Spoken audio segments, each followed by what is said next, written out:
भेजा।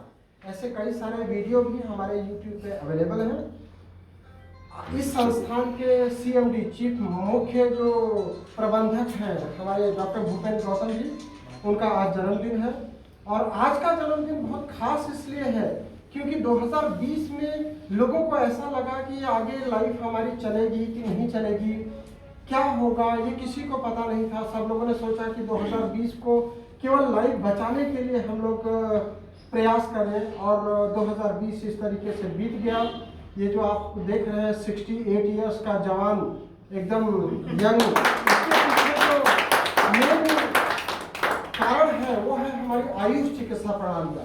डॉक्टर गौतम साहब योग के बहुत अच्छे साधक हैं, योग करते रहते हैं नियमित रूप से, इसलिए उनकी फिटनेस का राज जो है वो योग है और वो खुद भी बताएंगे।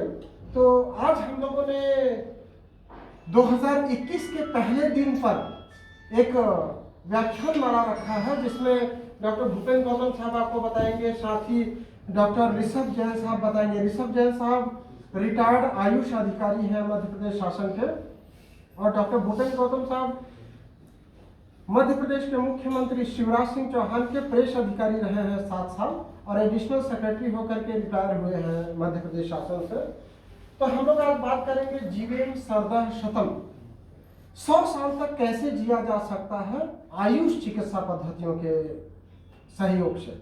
आयुष में क्या क्या आता है? आयुर्वेदा है, योग है, होम्योपैथी है, नेचुरोपैथी है। ऐसी चिकित्सा प्रणालियां हैं जिनका किसी भी प्रकार का कोई साइड इफेक्ट, कोई नुकसान नहीं होता है। लोगों को क्या लगता है कि ये चिकित्सा पद्धतियां बहुत धीमे असर करती हैं, ये बिल्कुल गलत बात है। लोग हमारे पास इलाज के लिए तब आते हैं जब उनका बीमारी बहुत ज़्यादा बढ़ जाती है। बीमारी जितनी पुरानी हो जाएगी, ठीक होने में उतना अधिक समय लगेगा। ये स्वाभाविक सी बात है, इसमें कोई अतिशयोक्ति नहीं है। पहले लोग 15 साल 20 साल इलाज करते रहेंगे, अस्पताल में जाएंगे, वहाँ पे ऑपरेशन भी करा लेंगे, उसके बाद दोबारा बीमारी होगी, फिर ऑपरेशन करा लेंगे, तीसरी बार भी ऑपरेशन करा लेंगे, 3 बार एक ही बीमारी के लिए लोग ऑपरेशन करा लेते हैं। उसके बाद ठीक नहीं होता है, तब लोग आयुर्वेद, होम्योपैथी या नेचुरोपैथी की ओर आते हैं और यहाँ से कई सारे लोग स्वस्थ होकर के जाते हैं। तो आप बताइए वो जटिल था या ये सरल है? लोगों को ये समझ में नहीं आता। लोगों को क्या लगता है कि ऑपरेशन करा लेंगे तुरंत हम बीमारी से छुटकारा पा जाएंगे, जब फिर से वही बीमारी होती है तब उनको लगता है कि नहीं, ऑपरेशन इसका समुचित इलाज नहीं था। तो आयुष चिकित्सा पद्धतियां चिरकालीन चली आ रही हैं। हमारे वेदों पुराणों में लिखा हुआ है, अथर्ववेद में लिखा हुआ है इसके बारे में। यदि मैं ऑपरेशन की बात करूं तो ऑपरेशन भी पहली बार आयुर्वेद के द्वारा ही संभव हो सका था। हमारे ऋषि मुनि जो थे वो सब भी आयुष चिकित्सा पद्धतियों का प्रयोग करके ही स्वस्थ हुए हैं, स्वस्थ रहे हैं, 100 साल से ज्यादा जीवित रहे हैं और स्वस्थ रहे हैं। जबकि आज का मनुष्य बहुत कम समय में ही बूढ़ा दिखने लगता है, लोगों के बाल झड़ जाते हैं, लोगों का पेट निकल आता है, कई लोगों को दूसरी बीमारियां हो जाती हैं। बहुत कम उम्र में 25 साल 35 साल में लोगों का बीपी बढ़ जा रहा है, शुगर बढ़ जा रहा है, हार्ट अटैक आ रहा है। तो उसके पीछे कहीं ना कहीं हमारी जीवन शैली जिम्मेदार है, रेस्पॉन्सिबल है। मैं बहुत गर्व के साथ ये बताना चाहता हूँ कि 2020 में जब कोरोना आया उसके बाद हमारी युवा पीढ़ी ने भी आयुष चिकित्सा पद्धतियों को बहुत अच्छे से स्वीकार किया, पालन किया। लोग आजकल काढ़ा पीने लग गए, बच्चे गर्म दूध में हल्दी डाल करके पीने लग गए। इसका मतलब है कि डेफिनेटली आयुष का विकास हुआ है।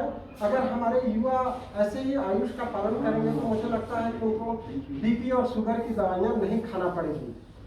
तो मैं बहुत ज़्यादा समय न लेते हुए हमारे ऋषभ जैन साहब को आमंत्रित करना चाहता हूँ। ऋषभ जैन साहब बताएंगे कि हम डर पे कैसे काबू करें। उनका कहने का मतलब है कि डर सबसे बड़ा पाप है, सारी बीमारियों का कारण जो है वो डर ही है। तो ऋषभ जैन जी थोड़ा सा बताएंगे कि हम डर को कैसे काबू कर सकते हैं, और योग और आयुर्वेद के बहुत अच्छे जानकार हैं। तो मैं चाहूँगा कि ऋषभ जैन साहब 2-5 मिनट समय देगा। सम्मानीय भूपेंद्र गौतम जी, सम्मानीय भावी जी, डॉक्टर द्विवेदी जी, डॉक्टर जितेंद्र पुरी, सम्मानीय आप लोग मेन क्या है, 100 वर्ष तक कैसे जिए। कोई कठिन काम नहीं है। 100 वर्ष तक जीने के लिए आपको स्वास्थ्य के प्रति जागरूक रहना जरूरी है। रोज हम जागरूक रहें तो हम 100 वर्ष तक जी सकते हैं। अब जागरूक रहने के लिए क्या करें, तो हमने आपको अभी बताया है कि आप एक्सरसाइज करें, प्राणायाम करें, रिलैक्स करें, बॉडी को रिलैक्स दें, डाइट अच्छी लें, संतुलित आहार लें जिसमें सभी विटामिन्स मिनरल्स हों, और मेन सबसे बड़ी बात है आपका मानस। आपका सबसे बड़ा शत्रु है अनकंट्रोल्ड माइंड। मन पर नियंत्रण नहीं है। मन पर नियंत्रण यदि कर लिया तो समझो पूरे शरीर पर नियंत्रण कर लिया। ये आपका ड्राइवर है, ब्रेन पूरे बॉडी पार्ट्स को जो संभाले हुए है। मन पर नियंत्रण करने के लिए आपको डर पर नियंत्रण कब कर पाएंगे, जब मन मजबूत बनेगा, तभी डर से भाग पाएंगे। वीक व्यक्ति को डर सताते रहते हैं, एक डर के बाद दूसरा डर, दूसरा ठीक हुआ और तीसरा डर। तो डर के लिए आपको करना है control of mind. Control of mind होता है मेडिटेशन के द्वारा आप। और दूसरा डाइट प्रॉपर लेंगे तो मनोबल बढ़ता है, क्योंकि अपना पेट्रोल अपनी डाइट है। सोच से जिंदगी बदल सकती है। सकारात्मक सोच, पॉजिटिव सोच यदि आपका है तो आप डर से दूर भाग सकते हैं। उसके लिए आपको मन को मजबूत बनाना पड़ेगा, तभी आप डर पर काबू पा सकते हैं। और गीता में डर को सर ने बताया सबसे बड़ा पाप बताया है कि जो डर है वो आदमी को सबसे बड़ा शत्रु है उसका। जो डर गया, डर पर कंट्रोल करिए। तो वो कब कर पाएंगे, जब आप मजबूत रहेंगे, स्ट्रेंथ रहेगी, आपकी बॉडी पार्ट्स एनर्जेटिक रहेंगे, तभी आप डर पर काबू पाएंगे। उसके लिए कुछ करें। उसके लिए आपको धूप दी है भगवान ने, विटामिन डी मिलता है, पानी दिया है। पानी एक मात्रा में पिए जो आपकी बॉडी के वेट के हिसाब से रहता है, कितना पानी किसको लेना चाहिए। हवा हुई, हवा का अपन उपयोग नहीं करते। खुली हवा को क्या कहा है, हवा बटोरे, जितना ले पाए ऑक्सीजन उतना ले लें, शरीर उतना स्वस्थ रहता है। ऑक्सीजन बहुत जरूरी है शरीर के लिए, बॉडी पार्ट्स के लिए, आपकी बैटरी को चार्ज करने के लिए। ठीक है, 3 चीज हो गई है, पानी, हवा। एक हो गया रिलैक्स रहे, इससे आपकी इम्यूनिटी बढ़ती है। इम्यूनिटी यदि आप टेंशन में हैं, इम्यूनिटी आपकी 0 हो सकती है। कितना? 0 इम्यूनिटी लाने के लिए टेंशन काफी है। उसको रिलैक्स रहने के लिए आपको नेचर से जुड़ना पड़ेगा। ठीक है, एक खुश रहें। खुश कब रहेंगे, जब हम बीमार नहीं रहेंगे। तो बीमार कब नहीं रहेंगे, जब हम ये चीजें करेंगे, नेचर से जुड़ेंगे, नेचुरोपैथी। आयुर्वेद में सिर्फ एक दवाई है, दवाई नहीं है जो आपकी घरेलू मिलती है, दालचीनी। दालचीनी आपकी इम्यूनिटी बढ़ाती है। आधा चम्मच दालचीनी शहद में लेके ब्रेड पे लगा के आप या खाने के साथ ले लीजिए, कैसे भी ले लीजिए। रोज आधा चम्मच दालचीनी आपका इम्यून पावर इतना बढ़ाती है कि आपको बीमारियां आपसे दूर रहेंगी। छोटी छोटी चीजों का महत्व समझें और हम स्वस्थ रहें। सर,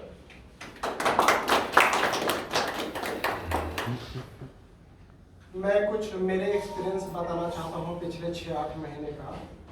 जो मेन अभी रहा कोरोना के बाद में, लोगों को चिंता सबसे ज़्यादा जो परेशानी रही कि आगे क्या होगा। कई लोग मेरे पास आए, दुकान उनकी बंद हो गई, कई लोगों की नौकरी चली गई, कई लोगों का सैलरी आधी हो गई, तो उसके कारण लोगों में चिंता बढ़ गई।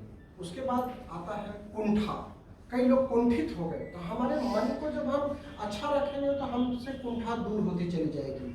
मन को पॉजिटिव सोच की ओर ले जाना है। लोगों में नेगेटिव सोच जो आया है उसको हम पॉजिटिव की ओर ले जाएंगे तो हमारी कुंठा दूर हो जाएगी। जितना मन मजबूत रहेगा उतना हम स्वस्थ रहेंगे। उसके जीते जागते उदाहरण हैं डॉक्टर भूपेंद्र गौतम साहब, जो इस उम्र में इतने स्वस्थ दिख रहे हैं। मैं आग्रह करूंगा डॉक्टर भूपेंद्र गौतम साहब से कि हमको आशीर्वचन प्रदान करें।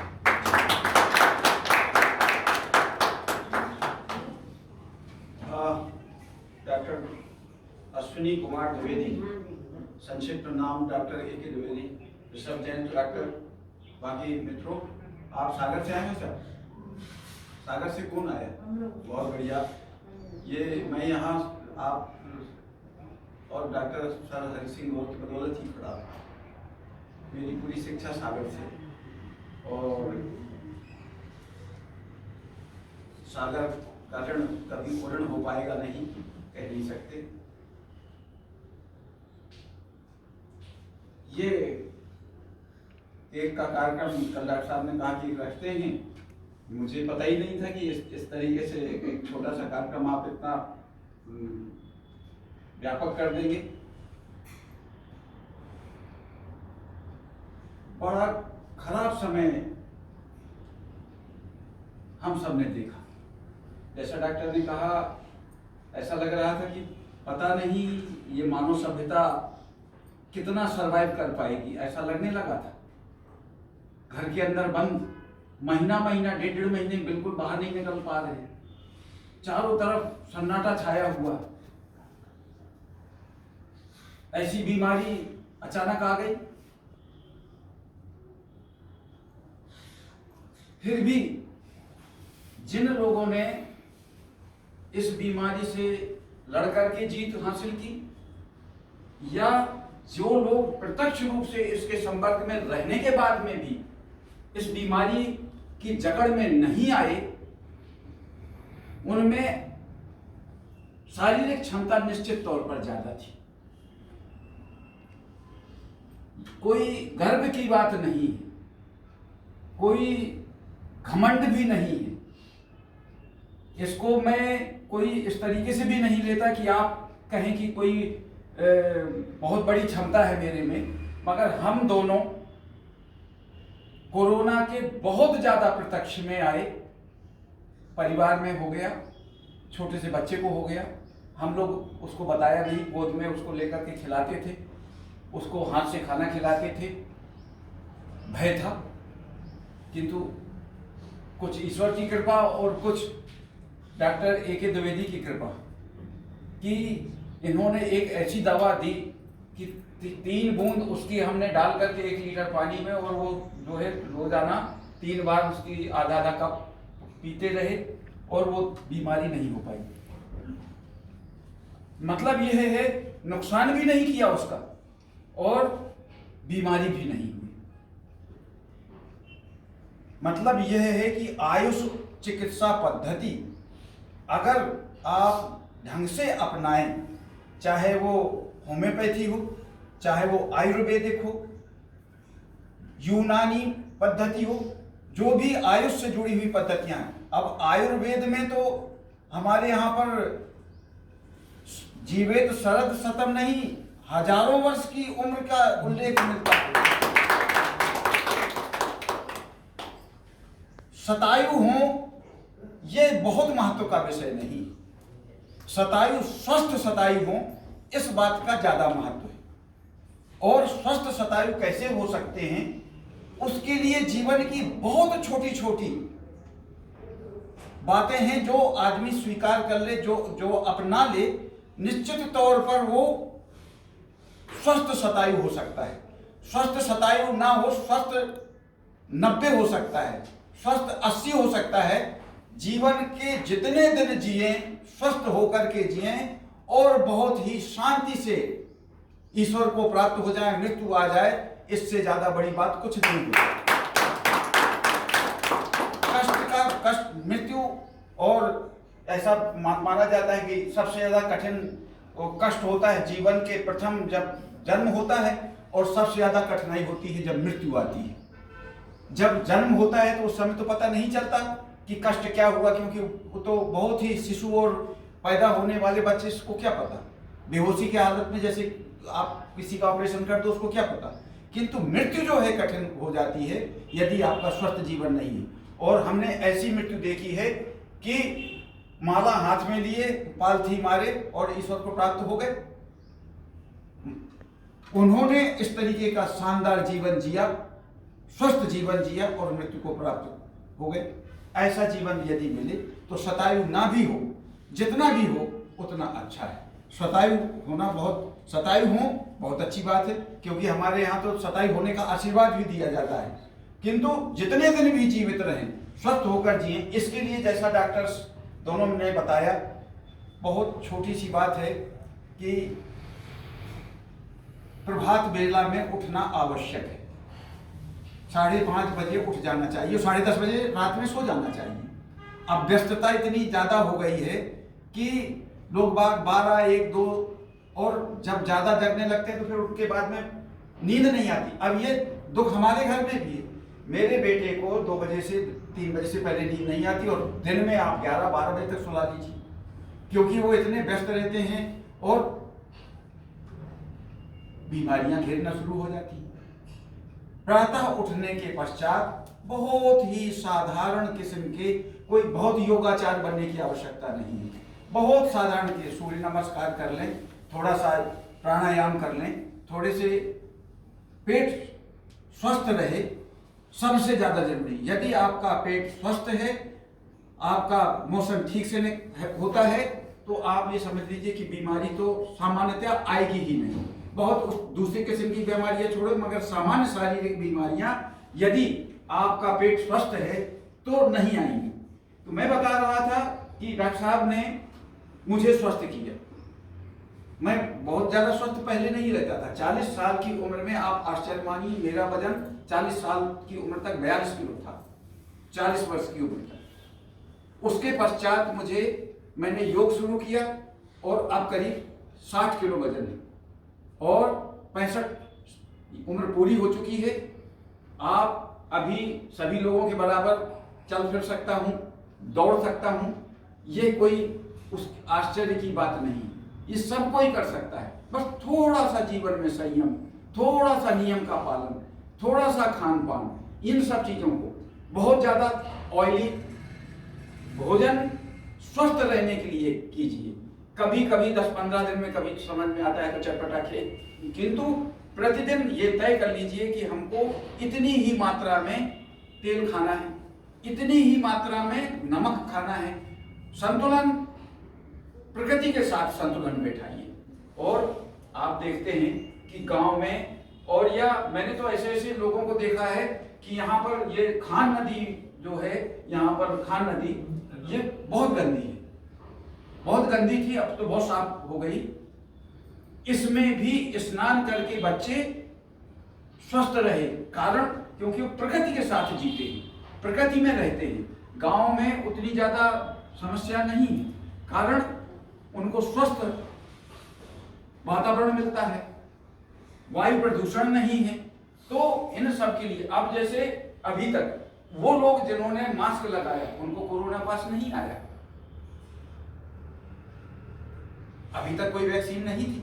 तो अपने आप को बीमारी से बचाने के लिए थोड़ा जो भी साधारण नियमों का पालन करना है, ऐसे करने वाला व्यक्ति जीवन में स्वस्थ रहता है। मैं कोई ज्यादा समय लेने के लिए बिल्कुल नहीं आया, मैं कोई विद्वान नहीं हूं, मैं कोई जानकार नहीं हूं। जानकार तो ये लोग हैं जिन्होंने मुझे स्वस्थ किया, और इन्होंने वास्तव में, मेरा पेट का बहुत बड़ा समस्या थी।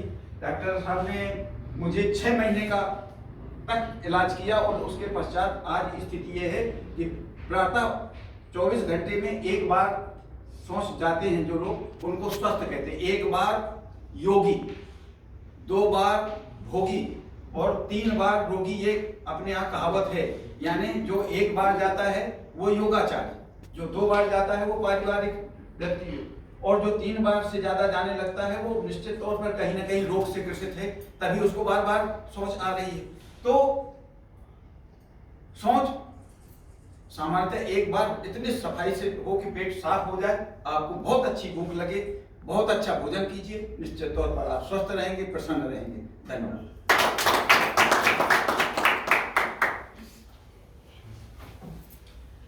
बहुत सारा धन्यवाद डॉक्टर भूपेन गौतम साहब, बहुत सारी जानकारी आपने बताया और अपने जीवनचर्या के बारे में भी बताया। आपने बोला कि खाना आपका संतुलित होना चाहिए, संतुलित के साथ साथ शुद्ध भी होना चाहिए, क्योंकि जैसा खाए अन्न वैसा होए मन। हमारी युवा पीढ़ी थोड़ा भटक गई थी, वो पिज्जा बर्गर की ओर जा रही थी, तो उसको कोरोना ने कंट्रोल कर दिया। कोई भी पेरेंट्स उसको कंट्रोल नहीं कर पाता, कोरोना ने कंट्रोल कर दिया। कोरोना ने उसको बता दिया कि हम घर की दाल चावल रोटी सब्जी खा के भी स्वस्थ रह सकते हैं। हमारे यहाँ के कलेक्टर ने बोला कि अगर आपको रोटी सब्जी भी नहीं मिलती तो आप दाल चावल खा लीजिए। लॉकडाउन के दौरान बहुत सारा यहाँ हंगामा हुआ कि सब्जी नहीं मिल रही है, फल नहीं मिल रहा है। बोले कोई बात नहीं, अपने को 2 महीना निकालना है, दाल चावल खा करके निकालिए। तो कहने का मतलब ये है कि अगर आपका खान पान बहुत शुद्ध है, सात्विक है, तो आपके विचार अच्छे होंगे, क्योंकि ऐसा पूर्वजों ने कहा हुआ है, जैसा खाए अन्न वैसा होए मन। कई बीमारियां ऐसी हैं जो हमारे मेटाबॉलिज्म डिसऑर्डर्स के कारण हो जाती है। जैसे सर ने बताया कि लोग रात को 2 बजे सोते हैं और अगले दिन सुबह 11 बजे 12 बजे जगते हैं। ये बिल्कुल गलत है। इससे हमारा हार्मोन डिस्टर्ब होगा, मेटाबॉलिज्म डिस्टर्ब होगा। मैं ऐसे सभी लोगों को ये संदेश देना चाहता हूँ कि आप जितना भी बजे उठते हैं, 2021 में ऐसा प्लान कर लीजिए कि उससे 1 घंटा पहले आपको जगना है। तो 1 घंटा पहले आप जगेंगे तो आपके जीवन का 1 घंटा बढ़ जाएगा और आपका जो मेटाबॉलिज्म है, हार्मोन है, वो भी संतुलित हो जाएगा। एकदम से मैं बोलूँ नहीं आप सुबह 6 बजे जग जाइए, 5:30 बजे जग करके 1 किलोमीटर घूमने चले जाइए, ऐसा हर किसी के लिए संभव नहीं है। हमारी दुकानें होती हैं, दुकानें रात को 11 बजे तक चलती हैं, वो घर पहुँचते हैं 12:30 बजे, खाना खा करके सोते हैं। तो उनको डेफिनेटली सोने के लिए 8 घंटा 7 घंटा चाहिए, सुबह उठने में उनको टाइम लगेगा। तो ऐसे सभी लोग थोड़ा थोड़ा अगर प्रयास करें, 2021 में हम अगर थोड़ा सा प्रयास करें कि हम 1 घंटा पहले जग जाएंगे, 1 घंटा पहले जागेंगे तो हमारी 1 घंटा की नींद बच जाएगी। उसको पूरी करने के लिए आप 15 मिनट का शवासन कर सकते हैं। 10 मिनट का शवासन करने से आपकी पूरी नींद पूरी हो जाएगी।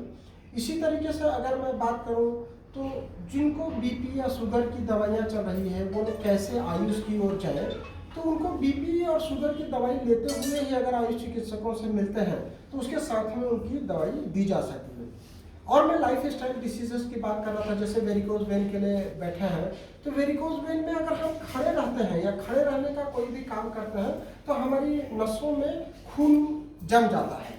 तो उसके लिए हमको या तो शीर्षासन करना चाहिए या सर्वांगासन करना चाहिए। जितनी देर हम खड़े हैं उसके अपोजिट में जाकर के अगर आप ऐसा पैर रखेंगे तो हमारा जो ब्लड का सर्कुलेशन है वो प्रॉपर हो जाएगा। ब्लड का सर्कुलेशन रुकेगा तो उससे आपकी परेशानी बढ़ेगी। ब्लड का सर्कुलेशन रुकने के बाद अगर आपने ऑपरेशन भी करा लिया तो वो भी सक्सेस नहीं होता है। तो इसलिए बेहतर है कि हम ये समझें कि किस कारण से ये बीमारी हो रही है, उस कारण को हटाने का प्रयास करें और उसका करेक्टिव मेजर में जाए, जो हमारे योग में है। योग जैसा गौतम साहब ने बताया कि हम जीवन श्रद्धा सतम का लक्ष्य रखें। जरूरी नहीं कि हम 100 साल भी जिए, अगर हम 90 भी जीते हैं, 80 भी जीते हैं और स्वस्थ जीते हैं तो वो हमारे लिए बहुत काम का है। तो आप सभी लोग स्वस्थ रहें, सुखी रहें। 2021 आप सभी लोगों के लिए बहुत अच्छे से निकले। इसी कामना के साथ सभी को नव वर्ष 2021 के हार्दिक शुभकामनाएं।